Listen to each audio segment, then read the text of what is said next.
Estamos voltando aqui. Tivemos que dar uma paradinha, mas estamos de volta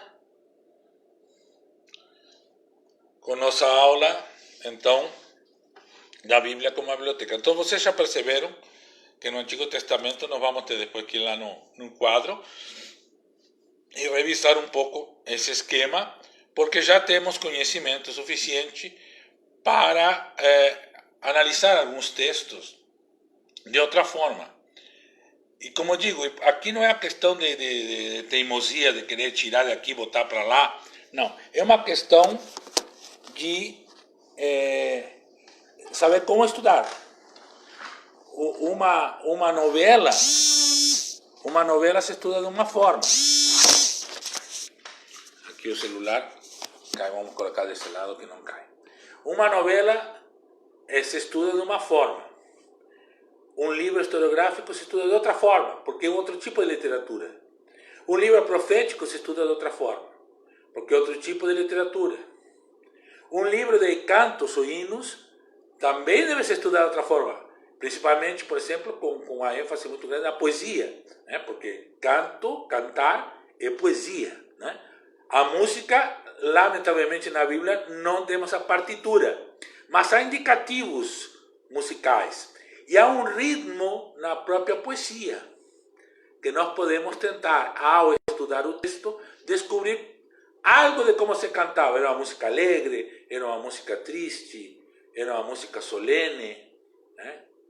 Que tipo de canto era esse, né? Então, veja como cada texto deve ser analisado de alguma forma diferente, tá? Então, vamos ver agora os proféticos, tá?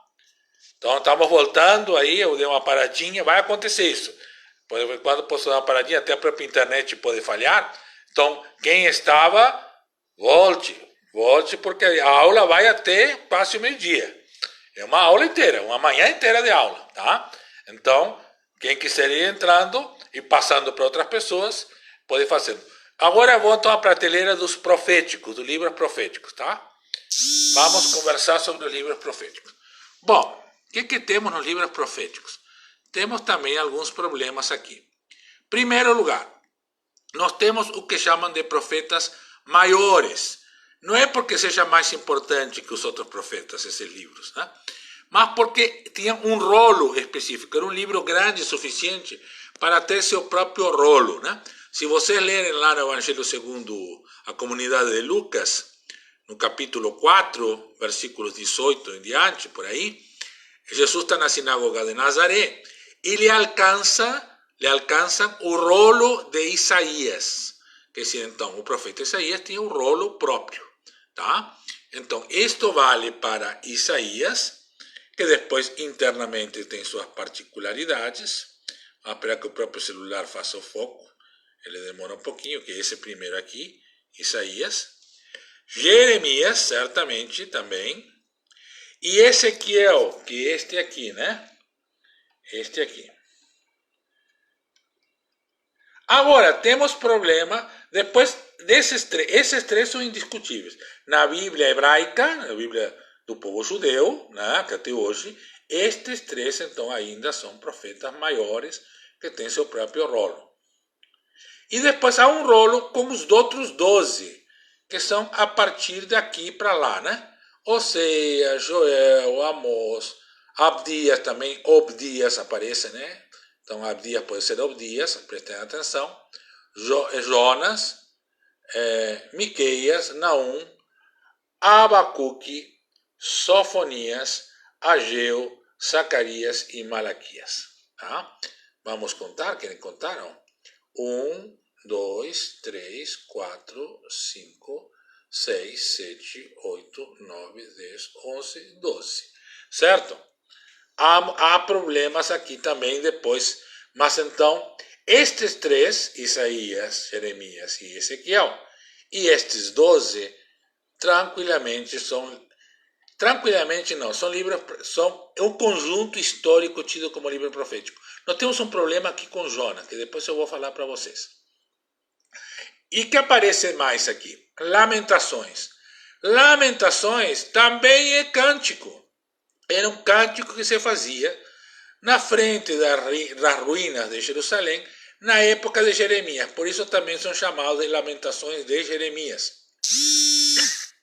Mas sabemos que não foi Jeremias que fez essas lamentações, né? Até porque há contradições entre a forma como a Lamentações encara o contexto de Jeremias e como o próprio Jeremias encara seu contexto. Então, obviamente, não foram feitos por Jeremias, mas da mesma época. É um cântico, então colocaríamos junto na nova prateleira com cânticos e com salmos, mais lamentações. Baruque é o nome de quem foi, de fato, o secretário de Jeremias. Jeremias era um profeta que tinha um secretário, que escrevia. E, de fato, boa parte do livro de Jeremias é uma biografia feita por Baruque. Tá? Mas este Baruque, ou Baruque com Q-U-E, também pode ser escrito, tá? Este Baruque é da época grega, só aparece na Bíblia na versão grega, e é um livro sapiencial. Aqui, tinha que estar aqui. Isso já está claro, não é profético.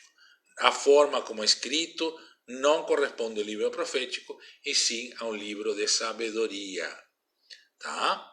Então este também cai fora e vai para cima aqui, para a prateleira dos sapienciais.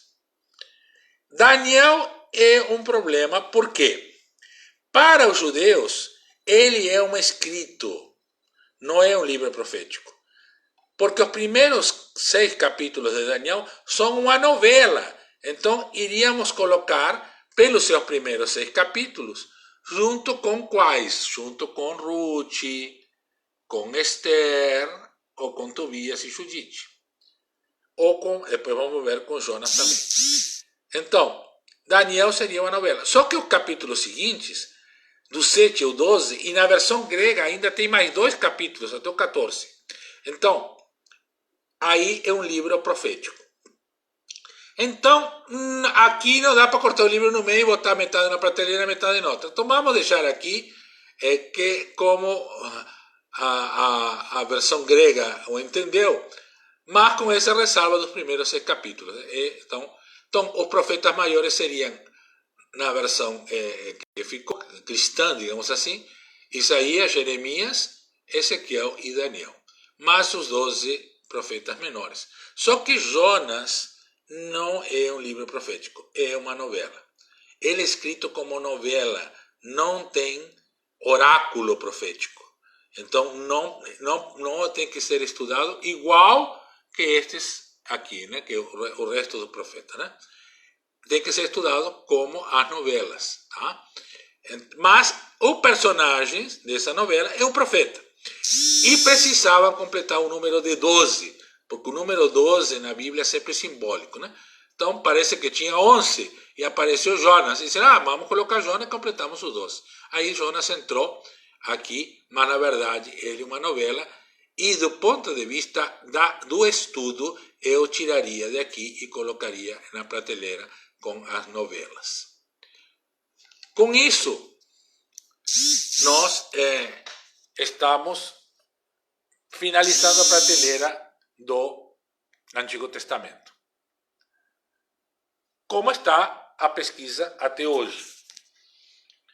Como é a pesquisa até hoje? Amanhã podemos ter outro entendimento. Eu duvido que mudemos muito. Isso pode ser que algum livro aí tenha alguma modificação, ou que apareça e se entenda que fazer alguma outra subdivisão na biblioteca é interessante. Porque é uma biblioteca, a gente pode organizar essa biblioteca como quiser, continua sendo a mesma biblioteca. Não mexemos no conteúdo dos livros, mas na maneira como a gente encara, como a gente se aproxima dessa literatura. Vamos para a prateleira, então, do Novo Testamento. Né? Aqui há muito menos discussões, né? Mas há umas questões interessantes que levantam para nós, do ponto de vista do estudo da Bíblia, alguns problemas. Tá? Por exemplo, temos os 4 evangelhos. Todo mundo sabe que há 4 evangelhos aqui, né? Mateus, Marcos, Lucas e João, né? Certo? No entanto, Lucas e Atos dos Apóstolos são a mesma obra. Quem escreveu Lucas escreveu Atos ao mesmo tempo, dedicados a uma pessoa que é denominada com o nome de Teófilo. Podem ler os primeiros versículos de Lucas, os primeiros versículos de Atos e vão descobrir que é a mesma obra. A pergunta, se a mesma obra foi escrita para ser lida separadamente ou para ser lida em conjunto? Me parece que para ser lida em conjunto. Já tem Carlos Mestres, né? Já fez com Mercedes, fizeram já uma leitura conjunta que muda um pouco o entendimento da obra. Tá? Então, se a gente vem lendo Lucas, depois lê João e lê Atos, tá? Quebrou aqui. Tem que ler Lucas e em seguida Atos, como uma mesma obra.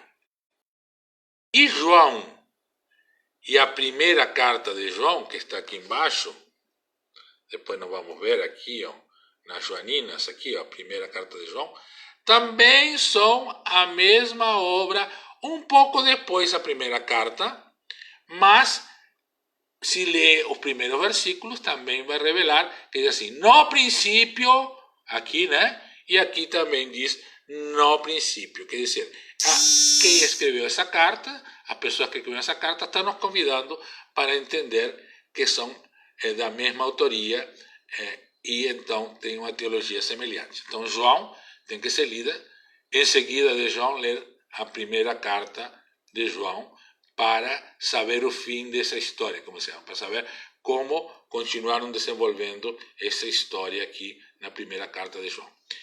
Não é a mesma coisa com as outras duas cartas e com Apocalipse, depois nós vamos ver.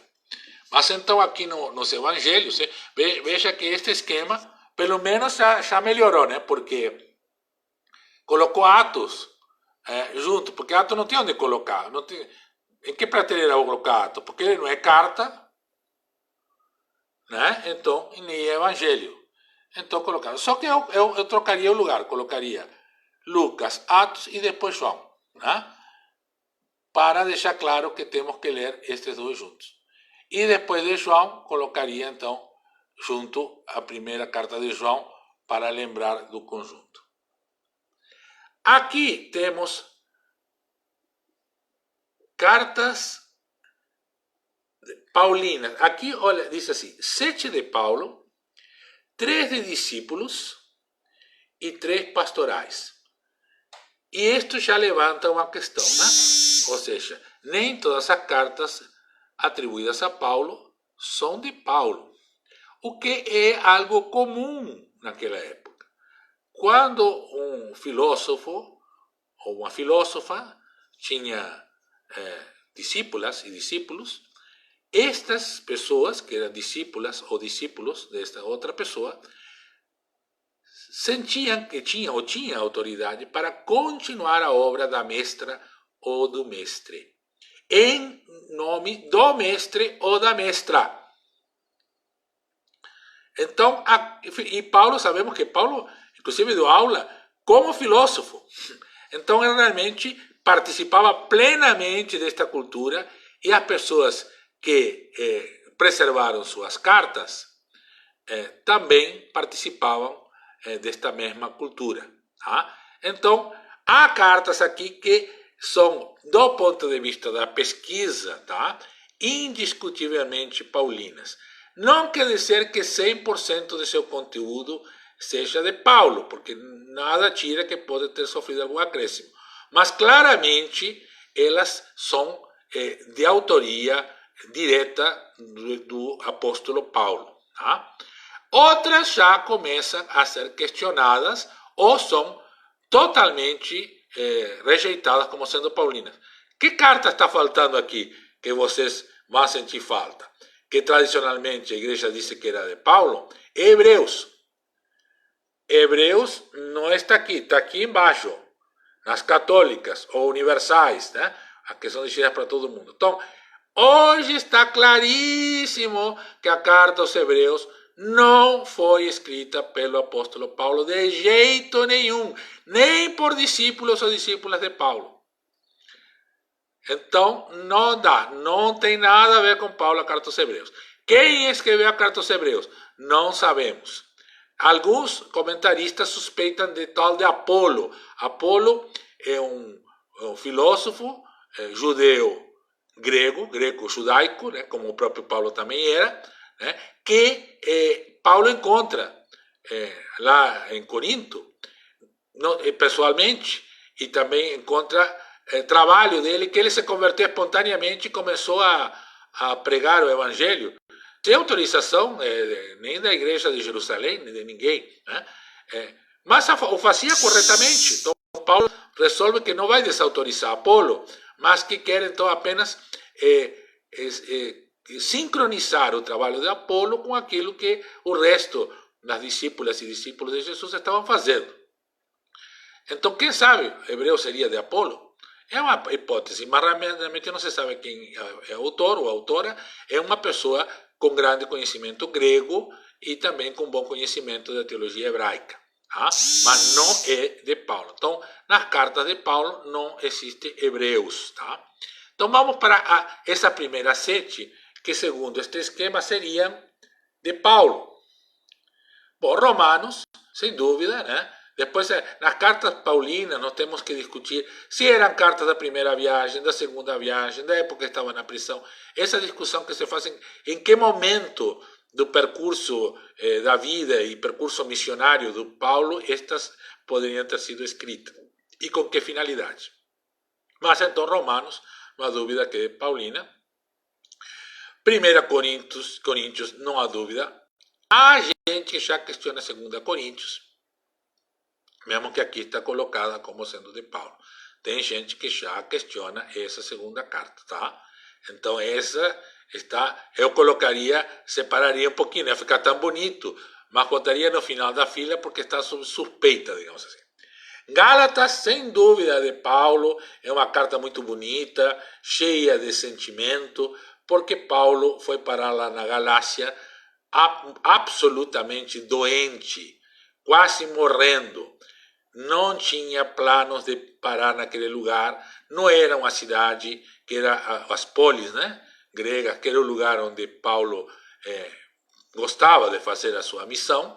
Era um lugar rural, mas que ele ficou tão doente que precisou parar lá e teve primeiro uma surpresa maravilhosa na maneira como as pessoas o acolheram, o trataram, o cuidaram, e depois uma experiência dolorosa, quando soube que depois dele chegaram pessoas cristãs judaizantes, que tinham a lei, né, que queriam impor a lei, e estavam convencendo os gálatas de seguir a lei judaica à risca, quando não era essa a proposta do Evangelho de Jesus Cristo, e isto que motiva a carta aos Gálatas. Tá? Então, esta é de Paulo. Então, Romanos, primeira carta aos Coríntios, a carta aos Gálatas, sem dúvida. Filipenses também, uma carta muito amorosa, porque esta gente de Filipe ajudou muito Paulo quando estava na prisão.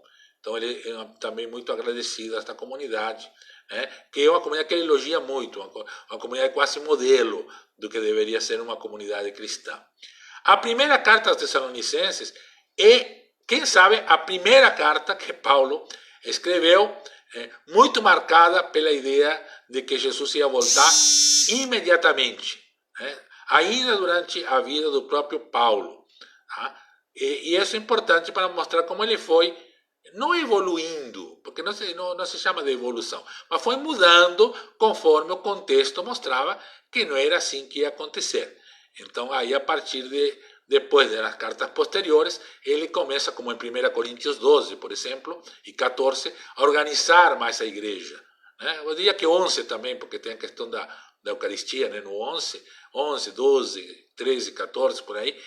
E também, claro, que há um início de organização da igreja, porque Jesus não está voltando como ele pensava, tão rápido, e precisa organizar a igreja para, quem sabe, sobreviver à própria geração do Paulo, né? Então, na primeira Tessalonicenses ainda está que Jesus volta logo, volta logo, volta logo, a urgência da missão, né?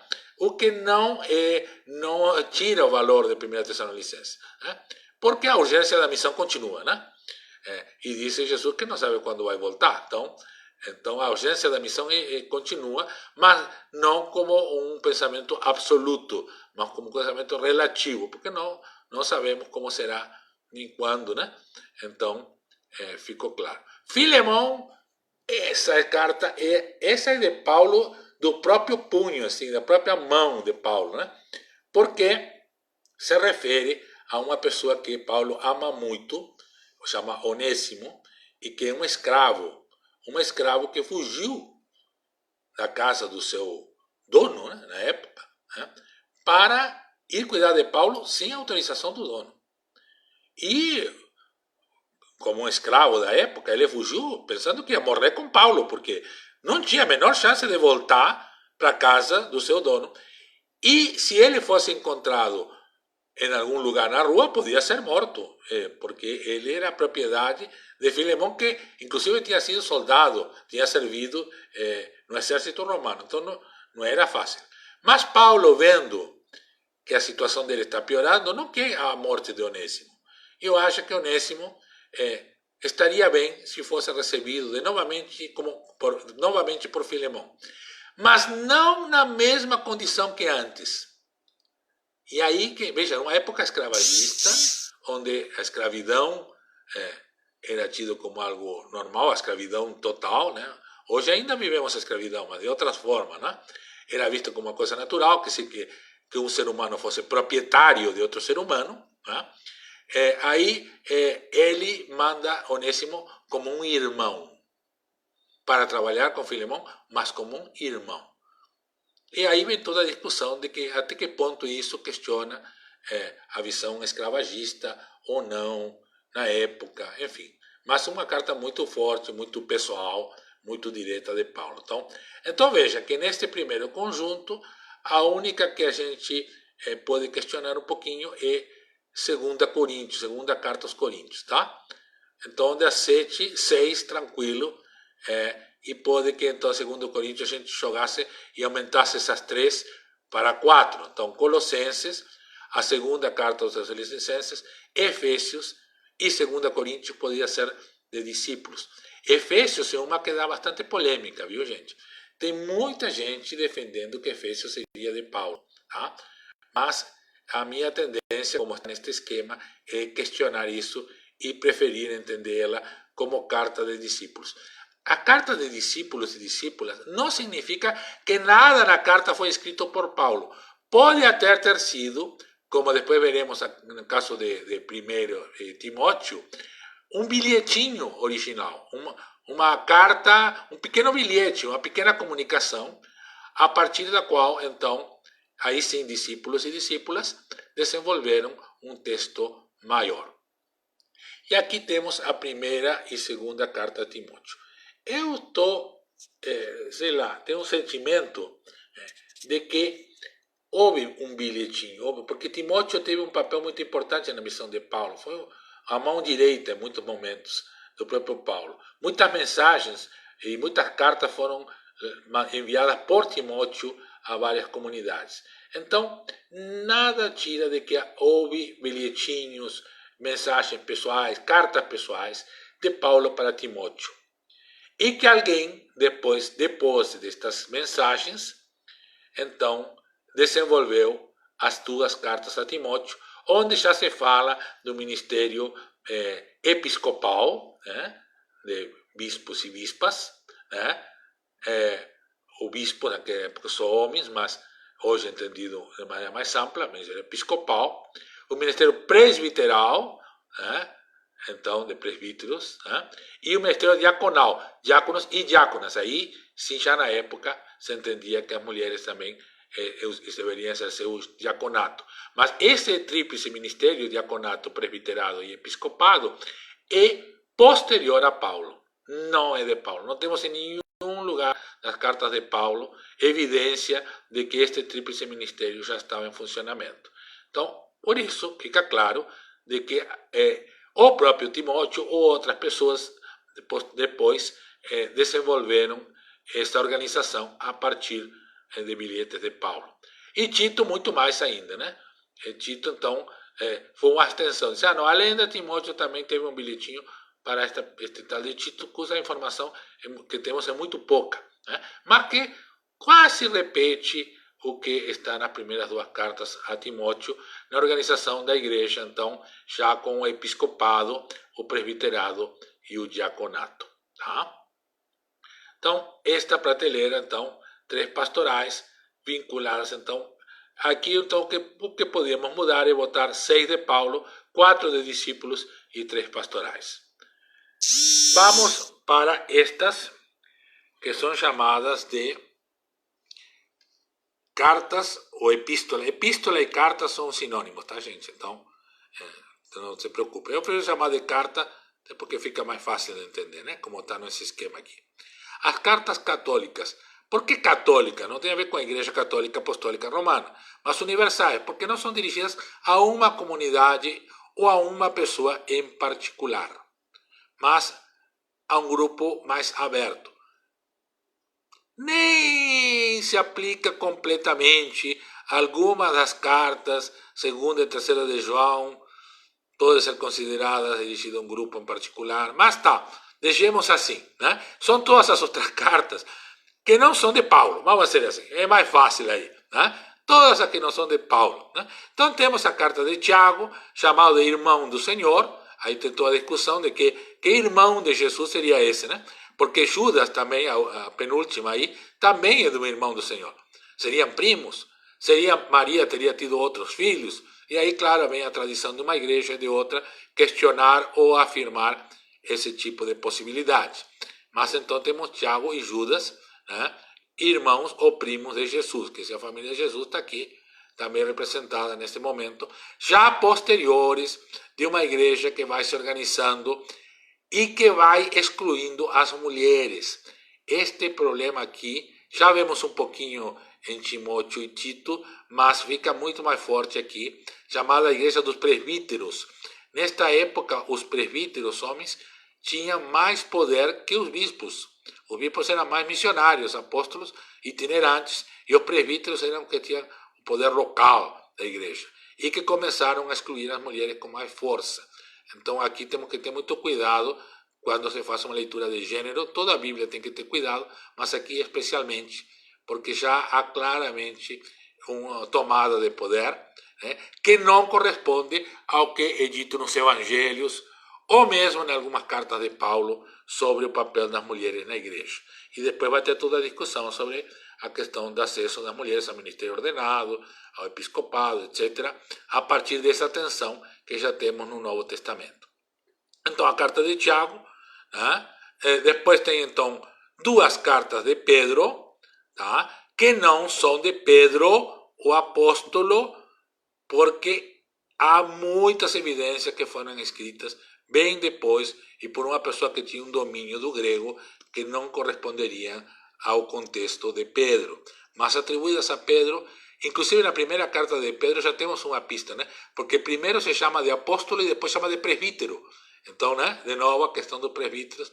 Por que então atribuir uma carta a Pedro? Bom, pela mesma coisa que falamos, que tinha a carta dos discípulos, né? De Paulo. Bom, também temos cartas dos discípulos de Pedro, né? Aqui. Então não há problema nesse sentido. A primeira carta de João, já falamos, é claramente uma continuação daquele evangelho, mas a segunda e a terceira não se mostram tanto como continuação. Tem conexão, então seriam comunidades vinculadas a uma teologia joanina, mas não diretamente conectadas à primeira carta de João e ao evangelho. Tá? Também por presbíteros, então de novo esta mesma marca. Ao igual que Apocalipse, que também, então, tem algum vínculo com a teologia joanina, mas muito leve. Então, muito mais da região, de ser da mesma região da Ásia Menor, do que de ter uma teologia comum. Então, temos que estudar estas cartas nessa ótica dos presbíteros e dessa época do final do século primeiro e até metade do século segundo, né, depois de Cristo. E a carta aos Hebreus, que é um mistério, então, até aqui colocaram meio caindo da prateleira aqui, né, ficou meio engraçado, mas é realmente uma carta misteriosa de alguém que não sabemos muito bem quem é, mas que é alguém com conhecimento profundo, bom conhecimento do grego e bom conhecimento da teologia hebraica. Então ele se Diz assim, a carta aos hebreus não é para os hebreus, né? É para os gregos. Né? É para os gregos a partir da teologia hebraica. Por quê? Bom, tudo isso que depois a discussão, né, o estudo da Bíblia vai aprofundar. Por que existem esse fenômeno? Né? É isso que temos que responder. E depois, a partir da fé, cada pessoa construirá sua fé, né? Cada comunidade, cada igreja construirá sua fé a partir desse conhecimento. E aqui, Apocalipse. Apocalipse não é nem carta, nem evangelho, nem parecido com Atos. É um livro de liturgia. Sim! Temos aqui, então, para as pessoas católicas romanas, seria, então, o primeiro missal. Mais ou menos, né? O missal. Um livro de liturgia. Um grande rito litúrgico. Tá? Um livro de oração comum para os anglicanos. Um grande livro litúrgico. Uma grande liturgia. A liturgia de quê? A liturgia da resistência. Sim, a resistência. Estamos em um livro que foi escrito sob profunda perseguição da igreja. E para resistir à perseguição, as pessoas que faziam se uniam liturgicamente para recriar no ambiente cultico, que não é necessariamente um templo, pode ser nas casas, nos grupos, no ambiente cultico, recriar a vitória de Deus sobre a opressão e sobre a perseguição e sobre a injustiça que reinava no Império Romano na segunda metade até o final do primeiro século. Eu vi agora recentemente que tem pessoas que defendem que 4:11 teria Apocalipse até o capítulo 11 teria sido escrito num momento, enquanto o capítulo 12 em diante em outro. Mas isto é uma discussão que tem que ser feita lá dentro do análise do Apocalipse, mas é uma liturgia da resistência. Uma liturgia que, quando as pessoas terminavam de participar, saíam daquele local com vontade de continuar resistindo, com a ideia clara de que a justiça divina, o amor de Deus, venceria todo o mal para sempre, mesmo que em alguns momentos se passassem por grandes provações, e façam uma grande análise do Antigo ou Primeiro Testamento. O livro do Apocalipse tem mais citação do Antigo Testamento do que versículos. Então veja, é uma grande revisão do Antigo Testamento, colocando então no centro Maria, a Virgem Maria, onde nasce Jesus, como uma virada na história e um motivo de nova esperança que se completa lá no capítulo 21 com o novo céu e a nova terra, que é uma reedição também de Isaías, do livro do profeta Isaías. Tá? Então, Apocalipse então está aí. Então temos esta prateleira. Veja que no Novo Testamento a discussão é muito menor, tá? Só temos essa questão de João e Atos, com Lucas, os conjuntos. Aqui o que seria paulino, o que não seria paulino. E aqui não há discussões, esse conjunto mesmo, só a questão da autoria, é de Pedro, não é de Pedro, E Apocalipse, então, como um livro específico de liturgia, o que para a nossa família católica é muito importante, porque somos igrejas profundamente litúrgicas, apocalípticas, nesse sentido. Apocalipse, só para lembrar, para não ficar com cargo de consciência, não significa fim do mundo. Apocalipse significa revelação, tanto que em inglês e em alemão se chama revelation, revelação, não a palavra grega apocalipse. Então, um dia, em português e em espanhol, vai ter que ter a coragem de trocar o nome desse livro nas versões da Bíblia, tirar a palavra apocalipse e colocar a palavra revelação, o que seria já um avanço importante.